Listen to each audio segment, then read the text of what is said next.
Pemirsa Hotshot SCTV, pecahnya gugatan cerai Desta seolah menambah panjang catatan gonjang-ganjing rumah tangga selebriti yang mengguncangkan kejutan sejak awal tahun 2023 ini. Ya, sebelum Desta, musikus Virgon tercatat lebih dulu mengajukan gugatan talak cerai ke Pengadilan Agama Jakarta Barat, mengutas babak kejutan baru. Pasalnya, pada sidang perdana proses perceraiannya kemarin, Virgon yang tidak hadir dan hanya mewakilkan kehadirannya lewat pengacara justru mencabut gugatannya. Yang kemudian disambut aksi bungkam Inara sang istri yang mendadak langsung kabur, menghindari awak media pasca keluar dari ruang sidang. Usut punya usut, Virgon sengaja mencabut gugatan bukan karena ingin rujuk dengan Inara, melainkan karena ingin mengajukan gugatan baru yang menyangkut hak asuh anak. Tak pelak tanda tanya pun mencuat. Mungkinkah langkah Virgon yang mendadak mencabut gugatan cerai karena ingin mendapat hak asuh anak itu membuat Inara syok hingga langsung keluar tanpa bicara pasca sidang? Mbak Inara gimana? Tolong Mbak Inara. silakan tolong. Tolong. Biasa aja Pak. Mbak Inara. Kak Inara, hasilnya gimana Kak Inara? Cabutan gimana Kak? Bang, nggak ada omong. Hari ini permohonan cerai talak telah dicabut oleh pemohon dan hakim telah membaca penetapan pencabutannya dan menyetujuinya. Digugat cerai tiba-tiba dicabut, ya seperti apa gitu? Serius nggak sih sebenarnya?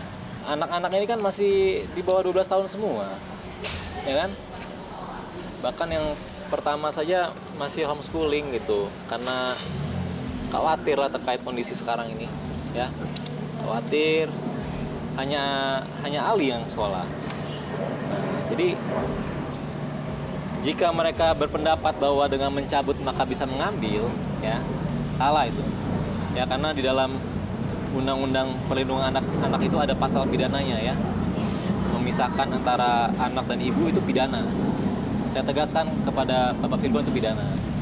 Nah, jadi mohon kalau emang ingin mendaftarkan gugatan lagi kami tunggu. 1-2 hari ini kita juga akan memasukkan gugatan baru, ya, gugatan yang isinya juga selain cerai juga meminta hak adonah atau perwalian anak terhadap klien kami. Tadinya awal tuh kita tidak memasukkan masalah anak untuk diasuh atau hadonahnya milik permintaan kita.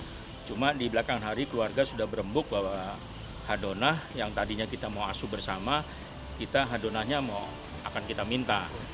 Jadinya pada kesempatan tadi juga kita sampaikan bahwa makanya dalam waktu sehari 2 hari kita akan majukan lagi gugatannya dan kita akan tambahkan termasuk masalah anak akan kita minta dalam permohonannya. Iya, ketiga anak tersebut.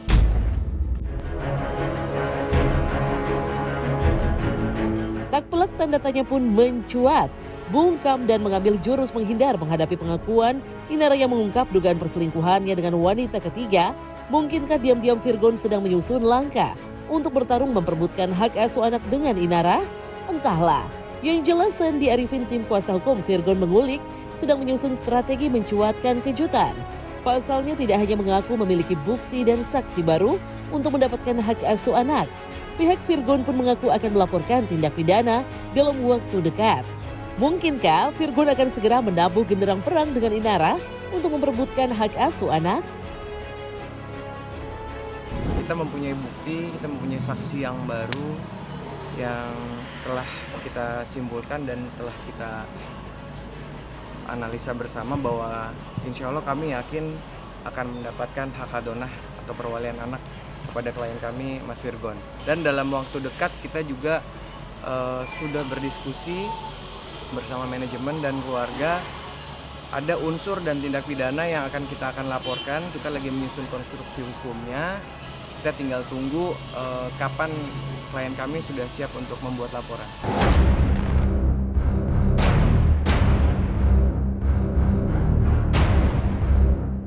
Selain gonjang-ganjing rumah tangga Virgon, publik juga dikejutkan oleh perkawinan Sandi Aulia yang selama 12 tahun ini terlihat baik-baik saja. Tapi kini justru berbuntut gugatan cerai Sandi di Pengadilan Negeri Jakarta Selatan. Ironisnya, proses sidang perceraian Sandi dan David Herbowo sang suami pun diwarnai teka-teki. Karena 2 kali sidang gugatan cerai Sandi digelar, 2 kali pula David sama sekali tak terlihat menghadiri sidang tersebut. Ada apa dengan David? Jadi sidang pertama kemarin kan pihak dari tergugatnya tidak hadir, dan di sidang kedua ini juga tergugatnya tidak hadir. Dan dari pengadilan tadi sudah diputuskan bahwa sidang selanjutnya itu adalah panggilan dia untuk yang terakhir kalinya. Kalau tidak hadir maka dilanjutkan dengan proses-proses prosedur biasa. Bu Sandi Aulia, sebetulnya tadi pengen hadir, cuma mendadak ada keperluan. 3 kali proses tidak hadir, maka tidak ada proses mediasi. Jadi kita lanjutkan dengan prosedur biasa, adalah pembacaan gugatan, pengajuan bukti-bukti tertulis, dan pengajuan saksi. Setelah itu langsung perstek putusannya. Enggak, kita kan dapat suatu pesan bahwa kita itu pisahnya baik-baik, itu aja.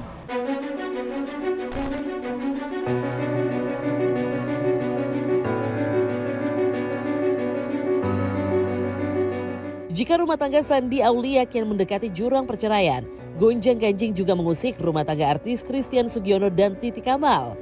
Bagaimana tidak? 14 tahun menikah dan selalu memperlihatkan kemesraan, sehingga dinobatkan publik sebagai pasangan yang paling harmonis dan awet, tapi toh Titi dan Tian tak luput dari guncangan. Baru-baru ini rumah tangga Titi dan Tian mendulang geger isu selingkuh karena sesosok netizen yang mengulik rutinitas Tian yang rajin mengantarkan seorang wanita bekerja dengan sikap mesra. Keganjilan rumor perselingkuhan Tian itu pun kian panas di kalangan netizen ketika sebuah nama disebut dan dikulik oleh seorang netizen. Yang uniknya justru berujung klarifikasi dan permintaan maaf dari yang bersangkutan.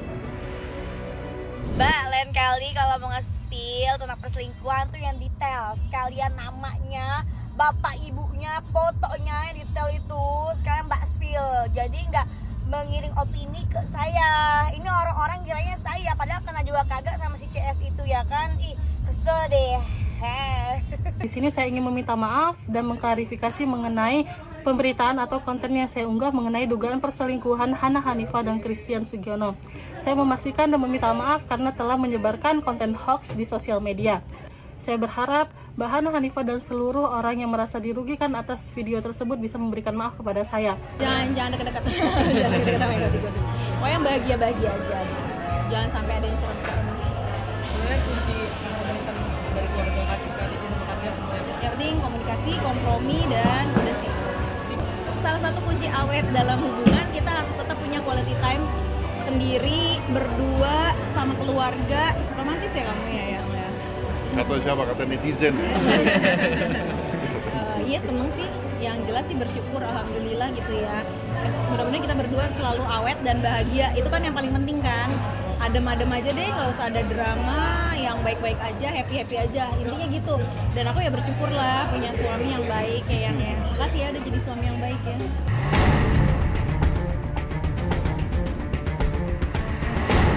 Namun jika ada pepatah tak akan ada asap tanpa ada api, maka rumor wanita ketiga di balik ketenangan rumah tangga Titi dan Tian itu pun menjulangkan teka-teki baru. 14 tahun menikah dan selalu terlihat baik-baik saja, mengapa kali ini Tian tersandung isu selingkuh yang bahkan geger diwarnai kesaksian sederet netizen di sosial media? Entahlah, yang jelas sempat mengaku tidak senang mengumbar kemesraan palsu lewat sosial media dengan Titi Kamal. Tian pun bahkan mengeluarkan jurus menghindar menghadapi kabar wanita ketiga dalam rumah tangganya. Mengenai ini dong gosip yang lagi rame Kak, gimana Kak? Iya. Kak, mengenai berita yang gak enak itu gimana Kak? Tanggapannya Kak? Mas Pian boleh Mas Pian. Iya gimana? Nih menurut tanggapannya Tempo kemarin. merasa dirugikan Kasus nggak? ke narsumnya aja, jangan ke saya. Dia yang tahu, saya nggak tahu. Gitu. Ada keganggu nggak sih Mas Pian? Ada keganggu nggak? Dengan pemberitaan itu ada keganggu nggak Mas Pian?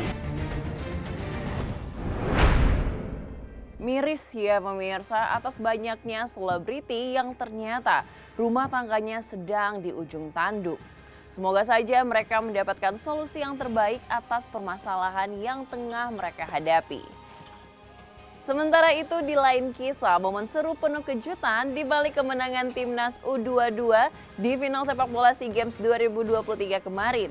Pasalnya kemenangan tim Garuda banyak diwarnai momen dramatis yang membuat publik berdebar hingga emosional. Mulai dari dibantingnya manajer timnas hingga aksi sederet pemain timnas Thailand yang diwarnai emosi.